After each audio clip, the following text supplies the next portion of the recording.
Our money matters right here on Channel Africa. Many a times we think that when we learn information, that information is going to be our saving grace. Not so long ago we were speaking about wills on the show, and like everyone is like, yes, I should definitely get a will. Yeah, but what if your will that is in place, once you have a will in place and you do unfortunately pass on, that there are still disputes that can happen because of the kind of different policies that you have? Well, a legal dispute involving the pension assets of the late former Deputy President of South Africa, David Mabuza, highlights the fact that there are important structural and legal differences between financial products where certain rules come into effect on death. It's vital that you are fully aware of these rules when choosing a certain type of product. It's also important to know which assets or products fall within your estate. Today we're finding out about something called a living annuity, which is in the center of the dispute of the former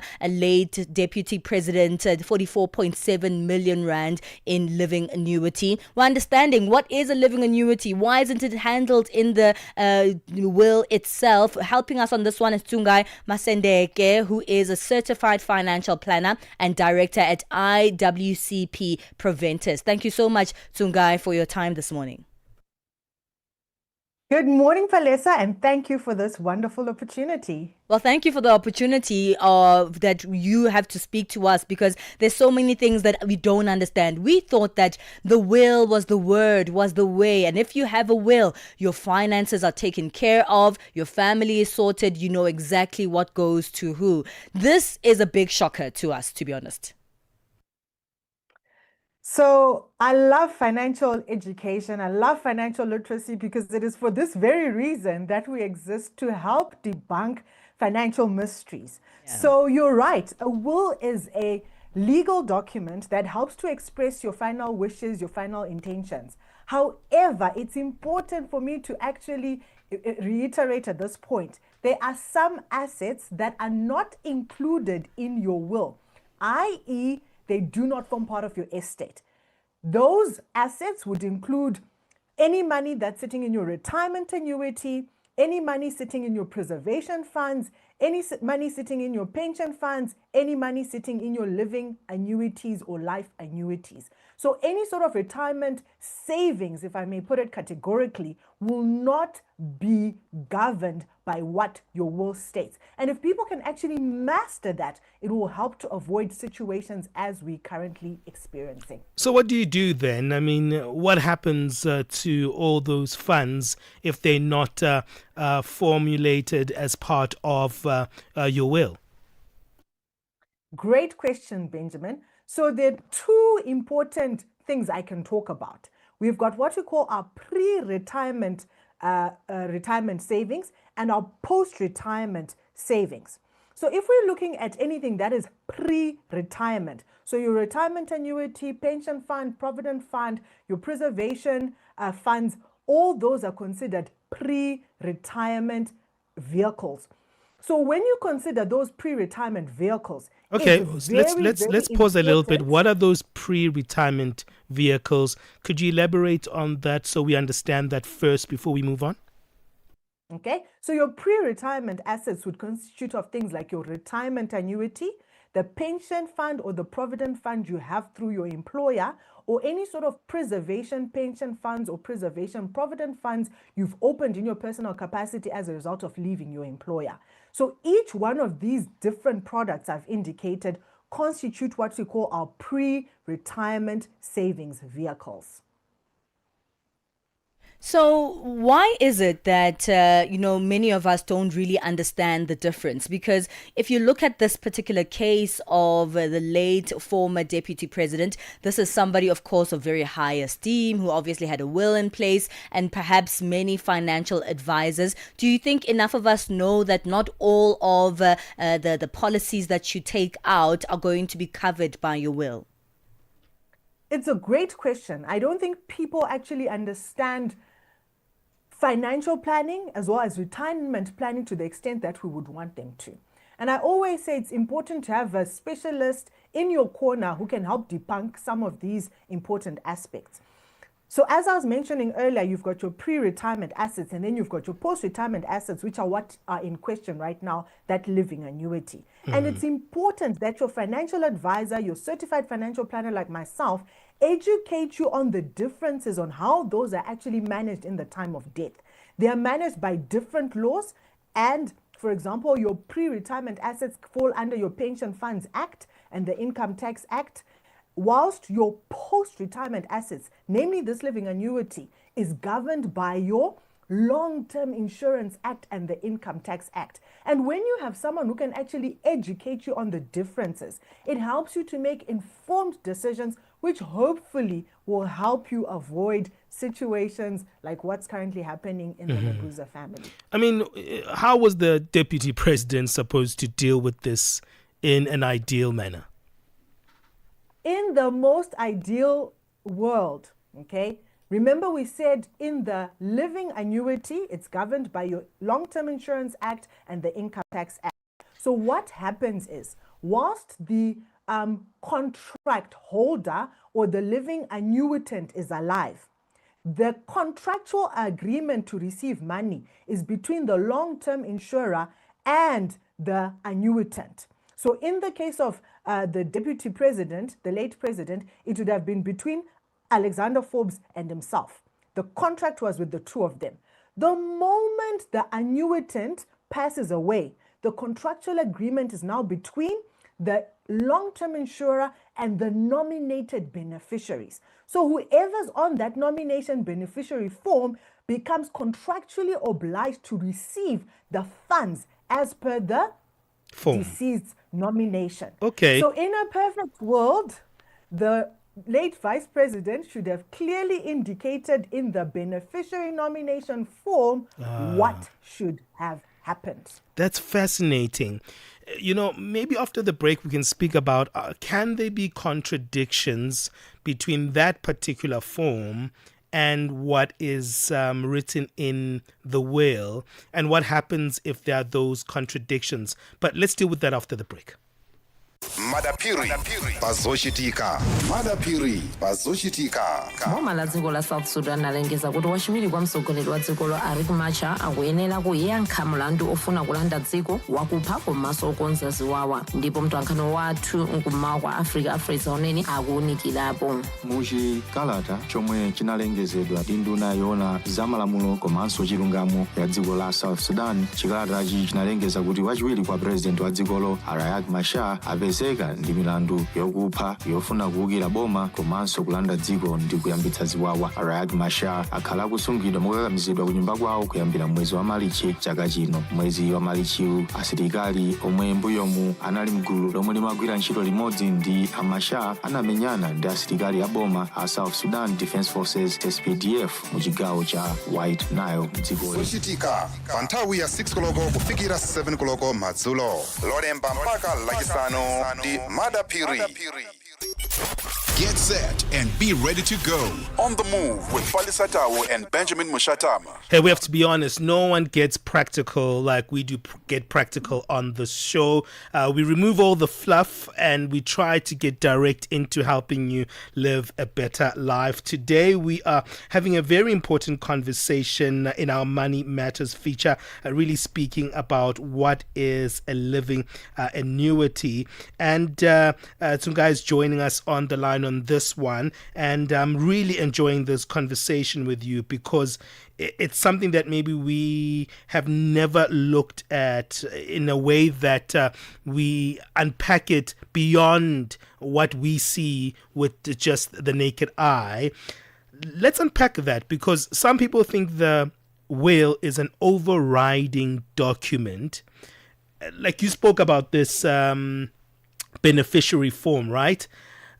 What happens if there are contradictions when the will says one thing and this form says another? Which one overrides the other?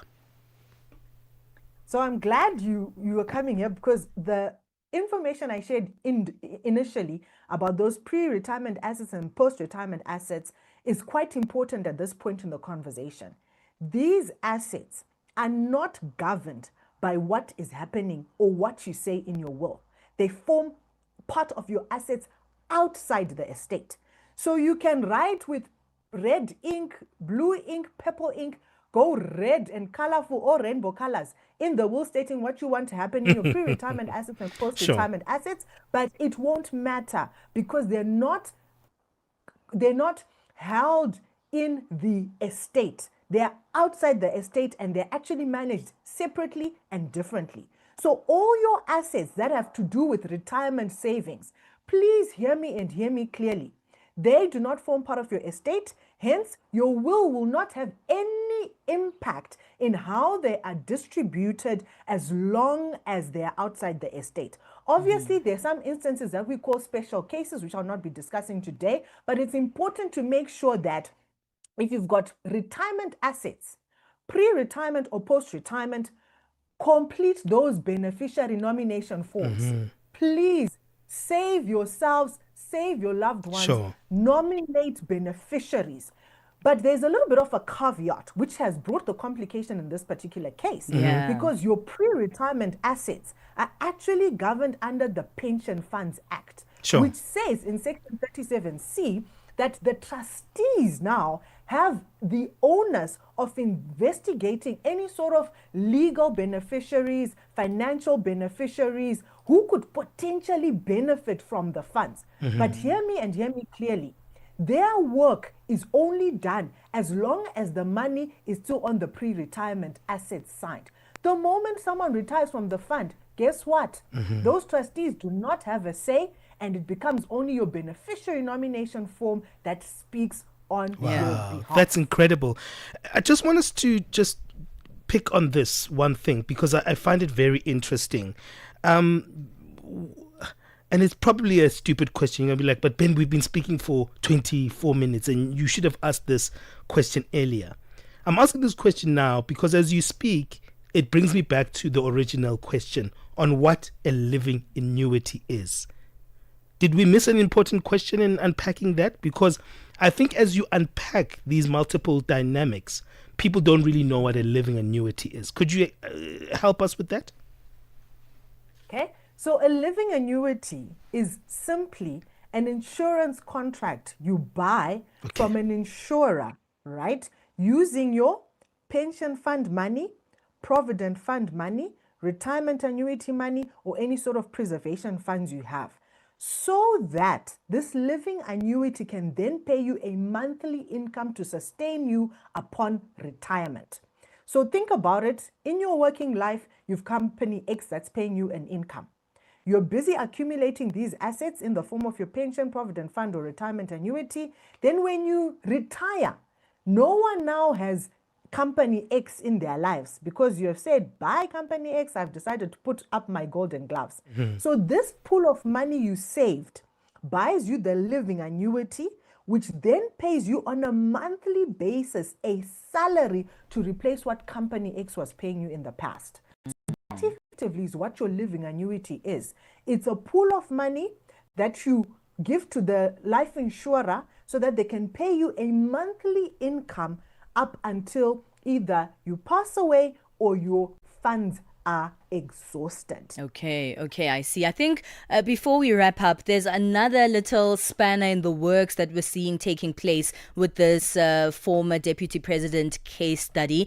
It's the fact that there are certain beneficiaries that have been put in place in the policy itself, but there are people who are dependents of the former deputy, who allege that they are dependents or were dependents of the late former deputy president. And that's the thing, right? If people can prove that they dependent on you financially, whether they are the beneficiaries of your policies, does that matter? Does it matter that people were financially dependent on you and you didn't place them as beneficiaries in any of your policies?